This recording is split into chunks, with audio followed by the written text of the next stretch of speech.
Well, the kind of casting philosophy that Francis and I had on all these films, including The Godfathers and Apocalypse Now, we go kind of in depth. We see dozens, hundreds of actors, usually on both coasts in New York and LA. And Apocalypse Now was pretty much, we had a lot of interviews, went on for weeks and weeks, seeing a lot of people, some people that we already knew. And then after some weeks and weeks of interviewing guys, and we went to screen test. And we rented a soundstage, small soundstage here in Hollywood, where a lot of commercials had been made. And it was a typical Francis Coppola style of testing, where it was kind of free-flowing. It was not a formal thing where somebody waits in the waiting room and then brought in. Everybody was standing around, kind of trading parts and getting to know each other. Mike, would you read Kilgore? Glenn, I'd like you to read, no, away from me. I'd like Tommy, you read Willard. Freddie's gonna read Chef. And Sam, you read Lance. And Albert, you read Chief. And the problem is this. You guys are fresh. You want to get your boat from here to there. These guys are beginning to get weird. Francis and I like the interview process. We like talking to actors. We spend a lot of time with them, and then usually end up testing the ones that we feel are the most right. How fat can they get? Let me ask you a question. How much water you got on those tracks? Well, during the testing period, we tested all kinds of actors, even Nick Nolte, who was a kind of a rising star. He hadn't become a big star. We saw one of them goddamn tracks coming right out across the fucking road, slopping water all over the place. The four guys, Frederick Forrest, of course, was kind of obvious because he had been in the conversation for us, and he was kind of family with us. There wasn't even testing for that. We just gave the part to Freddie. Sam Bottoms was one of the ones we interviewed. He was a kind of rising young actor. He was still a teenager then. Oh, I didn't know what I was doing then. She was, man, she was my dream. We had tracked him and his brothers. They had been an acting family from Santa Barbara. She wanted to see me sometime. So, she worked over at IBM, and we'd get together in a lunch hour. And my car, and... Yeah? She had this leather skirt. No. Leathers. Short leather skirt. And I'd put my hand in her legs. Come on, man. Oh, God, what are you doing, man? Jesus Christ. I'm sorry. I gotta say it.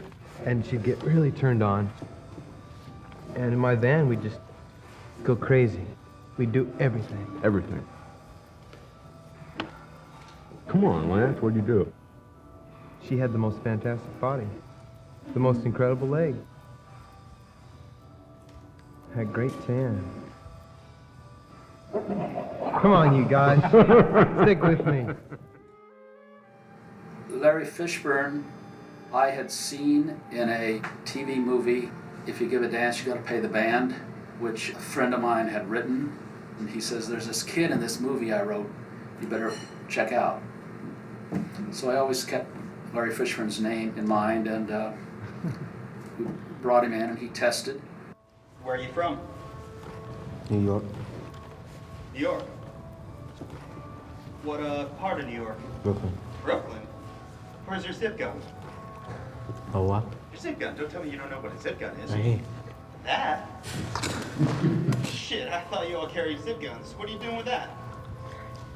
I don't know. Pins. From Brooklyn, huh? Yeah. I heard the guys from Brooklyn are really bad. Yeah, they bad enough. How bad are you? I don't expect you want to know. You drafted or you volunteered for this? Drafted. Drafted, huh? Yeah. Am I boring you? I'll let you know. He told us he was 17 or 18. He was really 14. but we didn't find that out until we got to the Philippines.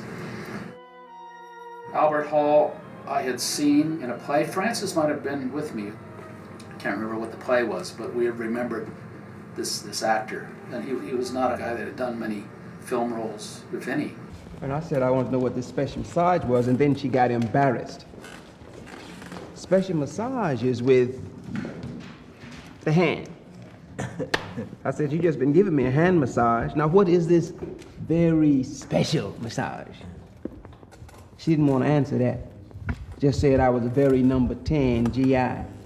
Said it over and over again, and I kept asking her. Finally I said, I'll pay you $4 if you tell me. That seemed to get her even more. She said she'd show me. I said, no. I want you to just show me. I just want to hear about it first. And we sat there looking at each other. She turned red and looked down, giggling. Very special massage is the mouth.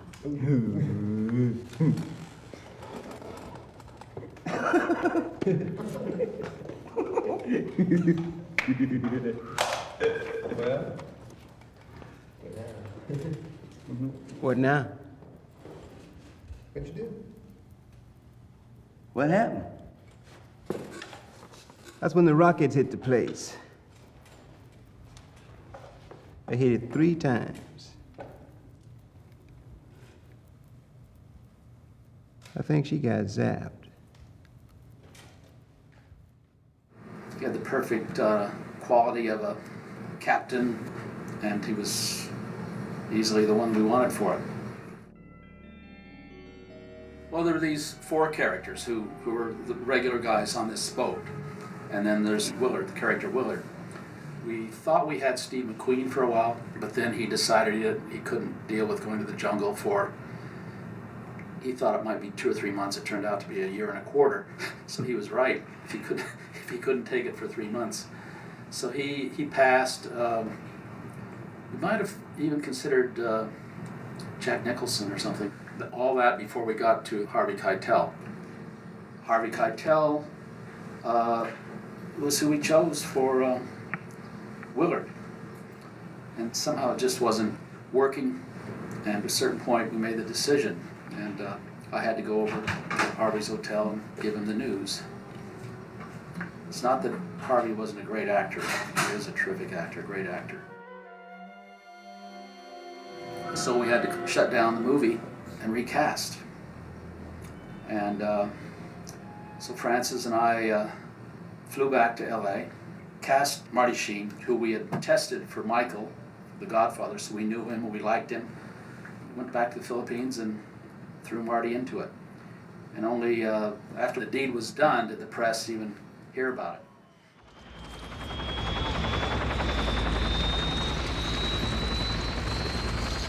Find the extras to fill out the Army characters. We tried to get military cooperation. I remember going back and forth with the Department of Defense and the bureau that they had to deal with movies.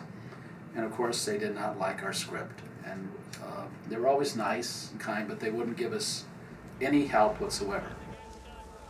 There was a lot of Americans who couldn't get into medical schools in the States.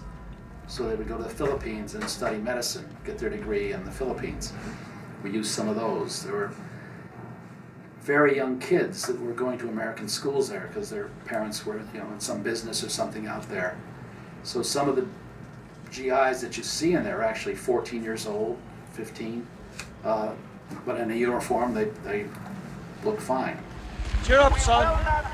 In one sequence where the Playboy Bunnies, we have a whole audience of GIs there. We had everybody in there. There was, I think, Francis' sons were in there. I think Marty Sheen's sons were in there, just to fill it out. It was always a big, big hustle to make sure we could fill out the Army with what we had access to in the Philippines. It was never easy.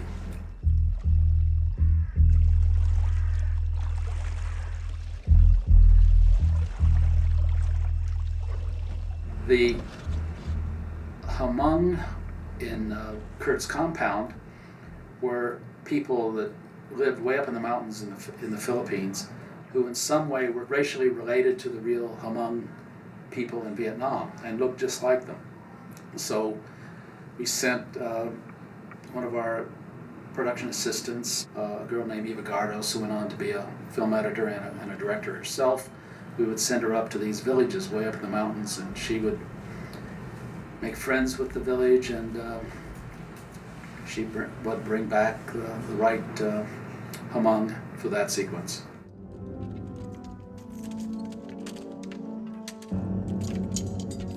Today, I hear directors are just looking at tapes and kind of making their choices through tapes and not spending too much time on the interview process.